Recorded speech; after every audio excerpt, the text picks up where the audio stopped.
order came from the War Department, ordered me to take pilot training in grade as an officer, as a lieutenant, at Tuskegee Army Air Base. I didn't know where, I knew Tuskegee was in Alabama, that's all I knew. And so I said, well, fine. I got in my car and drove across the country, and here I am at Tuskegee. So that was the beginning of a very pleasant experience. I'd say of the 12 months that I spent at Tuskegee was probably the most enjoyable 12 months of my military career. It was exciting, it was interesting. I knew nothing about airplanes. I'd never been in an airplane. The instructor said, this is the front and this is the back. I said, okay, if you say so, it's all right with me. But anyhow, so we had, I think it was 6 weeks, I can't remember, 6 weeks or 2 months of pre-flight, and next school was primary, and the next was basic, the next was advanced, and the next was transition. Okay, so, fine, when he took us up, introduced me to what it looked like at 5,000 feet off the ground or 6,000 feet off the ground. I looked over the side, I said, oh my God, what am I doing here? Because I'd never had this experience before in my life, you know. But then I thought about Italy and where I was on my way to, then I said, this isn't so bad after all. But anyhow, things went progress and went along and all right, and they started washing people out. I'm ahead of myself on one of my stories. In my class, there was 14 student officers, 14. A student officer was, you know, you came from another sort of like the infantry or artillery, and take a student officer, already a lieutenant, right? And I forget the number of cadets. I think it was maybe 25 or 30, something like that, cadets. And I'm ahead of my story, but I have to say it right now. They were washing us out so fast. Out of this group, only one student officer finished this class, 44G. 44G was my class. Only one student officer, one, and that was me. That's all. I'm the only student officer that finished. And I guess, I don't know, we must have had maybe 17 or 18, 19 cadets finish, okay? That's how fast we were getting washed out. The least little thing, you were washed out. So you had to be very, very careful. I just barely, I had a couple times, it was close. The instructor gave us, he told us not to go above the clouds.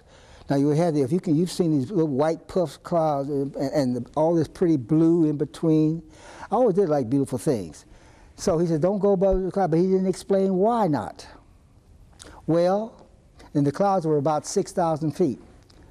So after I got through doing the assignments, you know, this, that, and the other, I said, well, what's the difference? I ought to be able, I'll just go up through this hole, this nice, and it's pretty and blue up here. So I crawled on up, I flew on up, because I wanted to ride over the top of the clouds. It was so pretty, it was, to this day. It was so beautiful, the sunshine, the little white puffs and everything. And I said, well, this was no big deal. I fly a minute north, south, east, west, coming back down. That's what I'd planned. And I'm having a good time. It was so beautiful, right? But when I turned around, it all had come together. And there was no I couldn't see the ground. Now I'm above the clouds. I don't have the training, okay? I'm in serious trouble. And I'm lost because I can't see the ground. All I have is these clouds.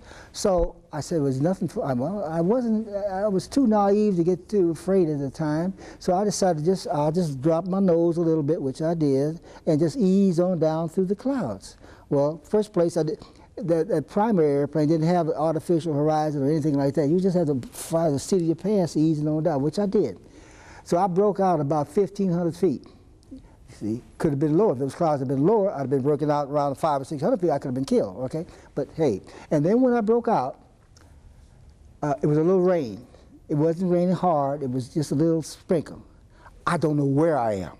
Completely, I don't know where. But what had happened, I had drifted. I was in Georgia. I had drifted about 50 or 60 miles from where I went in. Now here's where he came in.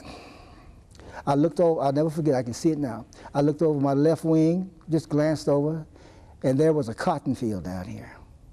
Now, it had been harvested, a cotton field that was harvested. And So I did. I said, you know, I took a good look at it, and then I went on down and I checked, cleared. We should be sure there was no tall wires, telephone wires. You got it. So I cleared that. Now there was 3 or 4 or 5 farmhouses along the border. These people saw me circling. Okay. All right, I said it looked like it was about 300 yards, and I had a PT-19. I figured I could get it in there, you know. And so I come on around, and I got in. Now my wheels were sinking about 2 inches into the soft soil, which was all right. I didn't, you know, all right. I'm down. I'm safe. I'm on the ground. And these people all come out. All these folks come out, you know, just like it's in the film. If you take, this is what happened. All right, they came out, and the guy says, "Where are you from, boy?" I said, I'm from Tuskegee. And I said, how do I get back to Tuskegee?